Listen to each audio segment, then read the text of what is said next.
I went over my notes today, and after reading over everything, I found out that we haven't run through any phrasal verbs here in a while. Have we fallen behind? Or is it just that I've been mixing things up? Let's discuss. Welcome to another Happy English podcast coming to you from New York City. And here's your English teacher, Michael.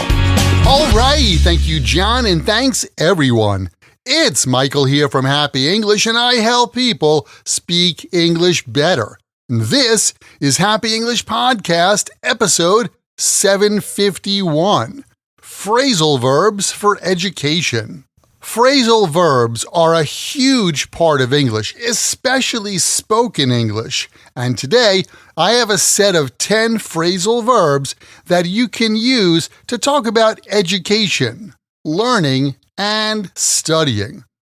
Before we dive in, let's listen to a conversation between two high school teachers who are talking in the teacher's office at the end of the school day.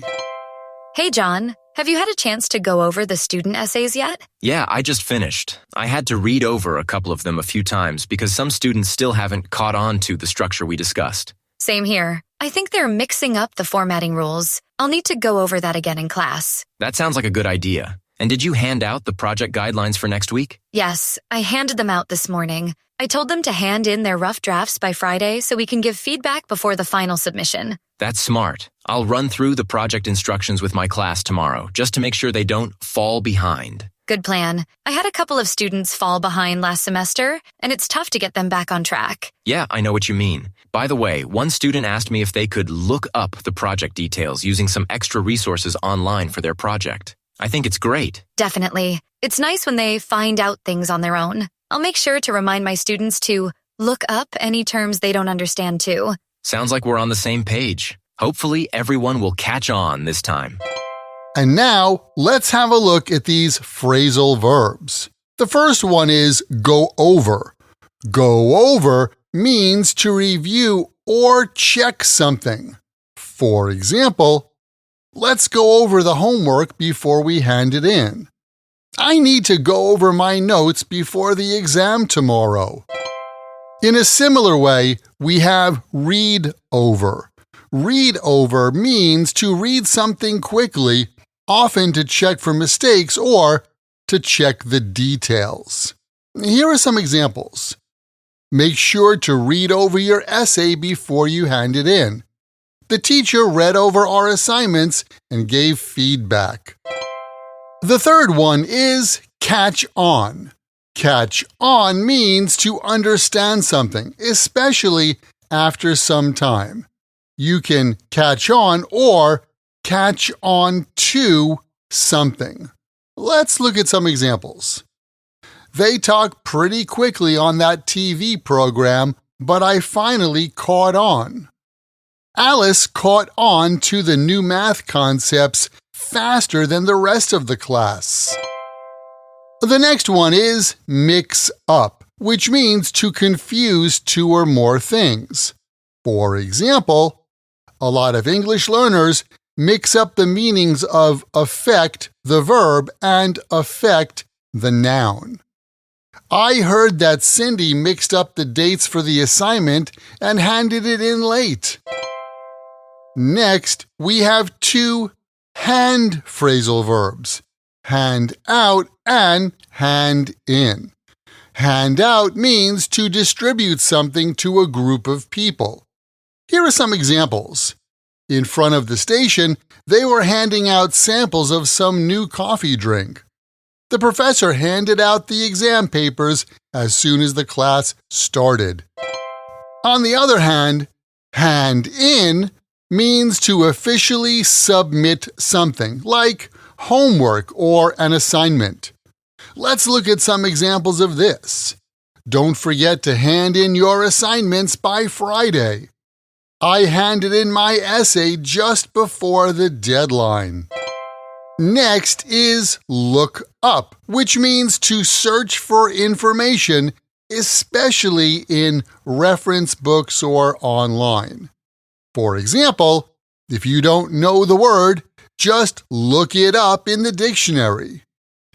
Barry quickly looked up the answer on his phone during the class.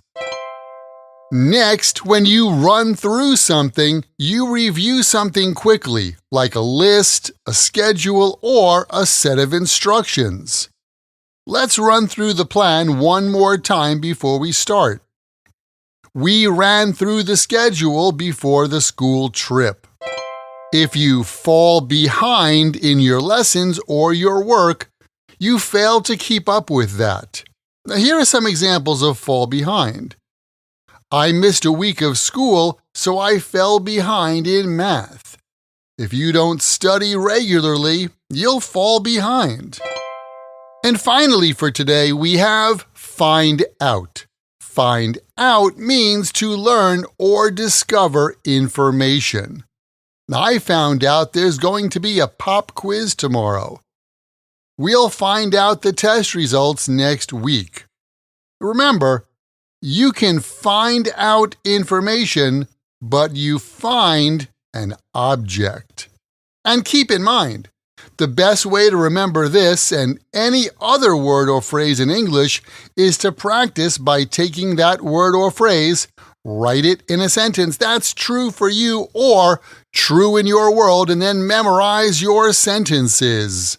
Hey, did you know that you can get the chance to practice this kind of English with me directly? You can get more practice using your English when you join my Podcast Learners Study Group. There you can make new friends.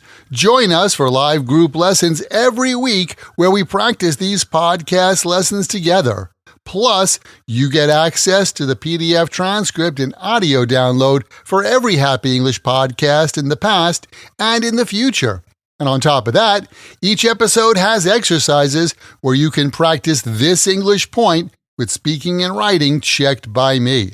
To learn more, just visit myhappyenglish.com and choose podcast lesson 751. Remember, learning another language is not easy, but it's not impossible, and I'm here to help you on your journey. This podcast was brought to you by Happy English. Please visit myhappyenglish.com. Show your support for Happy English by leaving us a review. Get English, get happy, Happy English.